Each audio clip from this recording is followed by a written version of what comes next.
We're here at Comic-Con 2008, and you're watching FutureXTV.com. Lord Superman and Wonder Woman. Here at Comic-Con 2008, you are watching FutureXTV.com. Alright, I'm Paul. And I'm Elise. And we're here at Comic-Con 2008, and you're watching FutureXTV.com. Okay, out here, Money Train here, Con. Say your name. Len Simon, And say your company name. Fat Cat Animation. I was having a detailed conversation with Len about the process of doing things, or maybe the structure, how to work things in the business. And I was asking you, one question I was asking you was like, if you're trying to submit new projects, is it a situation where you really can't be so worried about people taking your ideas? You have to be more concerned about, is it good? I mean, I hate to say that. Yeah, the idea is, number one, making sure your concept is the best it can be. For the layperson that doesn't have an agent or doesn't have a lot of money, you can do the poor man's copyright, which is you take the concept, you mail it to yourself so you have a document that has a date on it. And then any meeting that you have, make sure you have basically a paper trail, so the time and date is documented and what that meeting was about. People don't know me. It actually is true. My first paycheck in Hollywood was Hollywood was for House Party 3. I actually went to the meeting. It was the nicest white lady that was at the meeting. Snow White was nicer than her. She set it up, gave the producers my treatment, and then like 9 months later, I saw everything I did on House Party 3 in the movie. But I had my parking stub. And because I had my parking stub, Warner Brothers couldn't dismiss my suit. New Line couldn't dismiss my suit, you know what I mean? Or at that time, Jackson, they couldn't dismiss my suit because I actually had that parking stub, and they could not explain why I got a parking stub to come to that office unless it was about a pitch meeting, you know what I mean? And that's how I got my first paycheck was actually a settlement check, you know what I mean?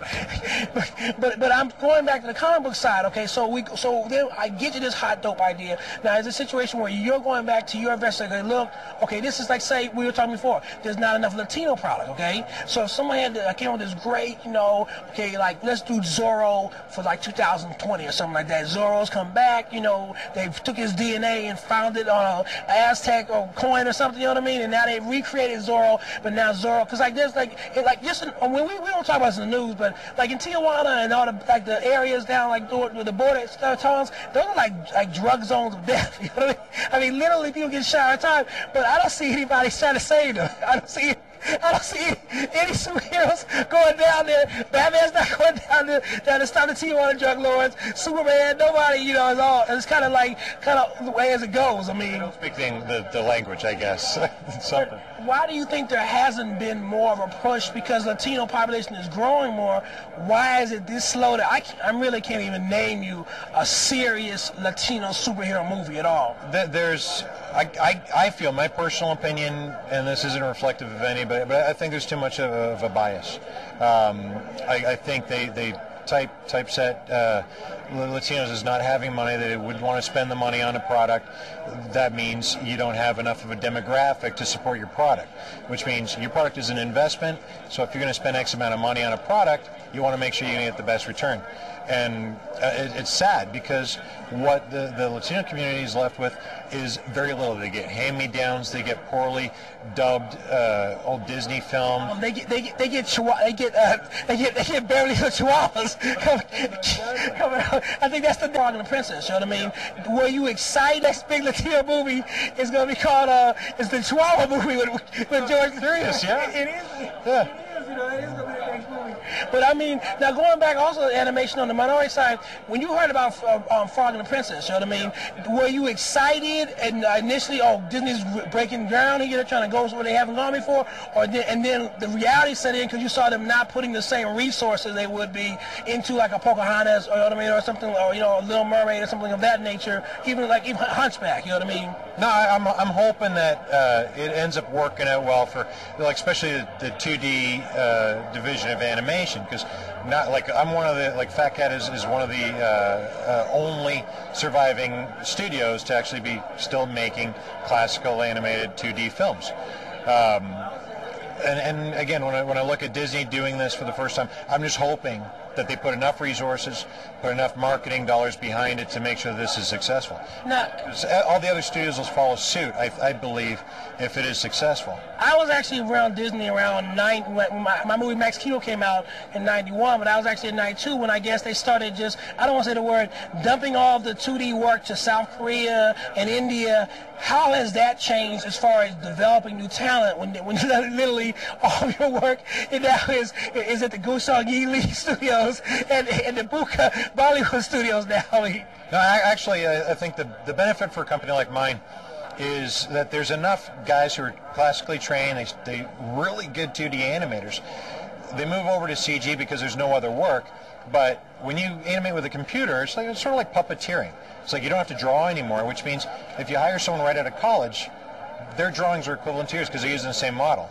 So why should I pay you $5,000 a week when I could pay this guy $1,000 a week? So the competition is actually hurting some of the veterans, which means the guys that are really good want to stay into it. They'll be looking for products to work on later on, and hopefully when we have our stuff come out, we're going to have that attraction. Is it also just a fact of globalization that you have to outsource now? Because let's say the time constraints now, they want you to turn out stuff faster than maybe they would give you 4 years to do a 2D film. Now they want it in 2, so now you have to outsource. I mean, what do you think? Well, a lot of it is demand, and the studios are impatient.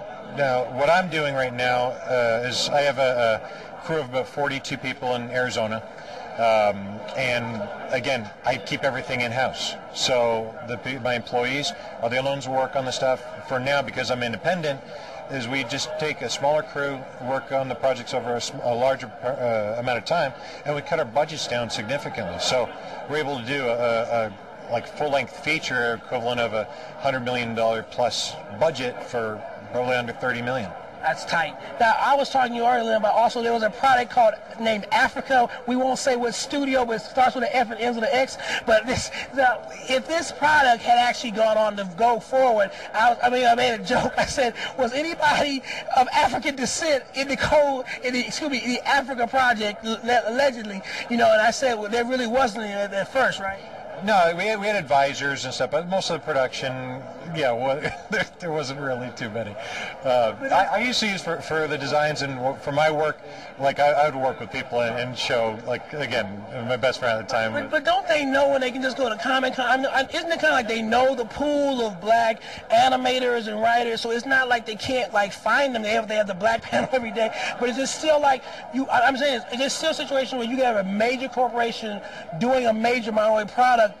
They still don't have any minorities in the project just because of the scale of what they're doing. You know what I mean? Actually, I think just in the industry, there's a handful of black animators, and most of them are actually really good. Like Bruce Smith is an awesome guy. I was fortunate enough to work with him on Proud Family.